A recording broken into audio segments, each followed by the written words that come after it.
एक महिला के असली संघर्ष की कहानी कुछ दिन पहले की यह बात है।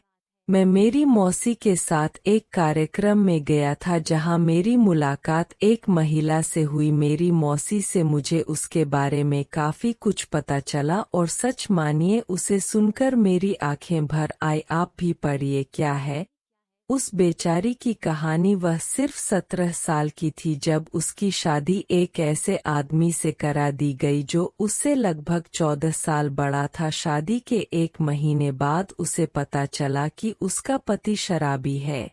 सच्चाई सामने आने के बाद वह हर रात उसके साथ दुर्व्यवहार मार पिटाई करता था और उसे अपनी मां से पैसे लाने के लिए मजबूर करता था। जब वह इनकार करती तो लोहे की रोड से उसे पीटा। उसने कई बार अपनी मां को इन तकलीफों के बारे में बताया लेकिन उसकी मां ने कहा यह हर घर की समस्या है और तुम्हें इसे खुद ही ठीक करना होगा या इसको सहन करना होगा। उसकी सास उसके पति से भी बदतर थी और उसे केवल 2 समय का भोजन देती थी और उसे सफाई, कपड़े धोने आदि जैसे सभी प्रकार के काम करने के लिए मजबूर करती थी। कुछ महीने बाद जब वह गर्भवती हो गई तो उसके परिवार वालों ने कहा कि अगर तुमने लड़की को जन्म दिया तो तुम्हें यह घर छोड़ना पड़ेगा।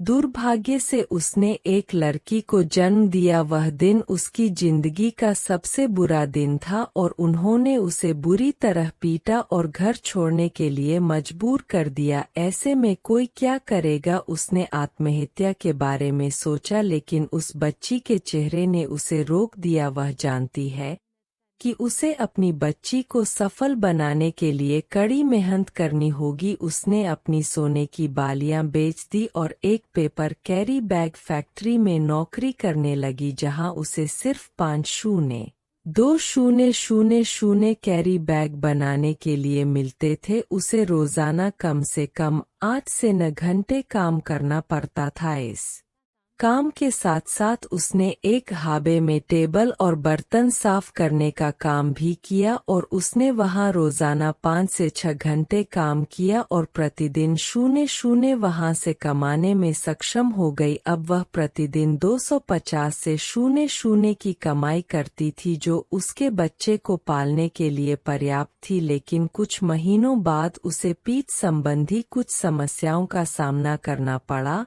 और इससे वह कमजोर हो गई। इस समस्या के बाद उसे सफाई की नौकरी छोड़नी पड़ी और खिलौनों की फैक्ट्री में मजदूर के तौर पर काम करना शुरू कर दिया। इस तरह उसने अपनी बेटी की शिक्षा का प्रबंधन किया और अपने बच्चों के जीवन को आसान बनाने के लिए कई काम किए। वह जानती है कि भगवान केवल उनकी मदद करते हैं जो कड़ी मेहनत करते हैं। मैं कल उनकी बेटी से मिला और काफी खुश हुआ क्योंकि मुझे पता चला उसने हायर सेकेंडरी में % अंक हासिल किए और वह डॉक्टर बनना चाहती है।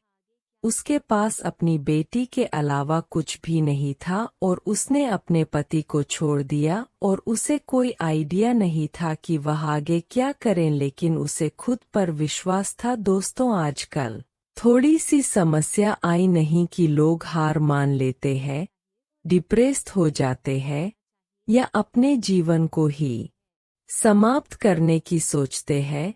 हमें इस स्ट्रांग महिला के जीवन संघर्ष से प्रेरणा लेनी चाहिए और इस बात को स्वीकार करना चाहिए कि संघर्ष ही असली जीवन है।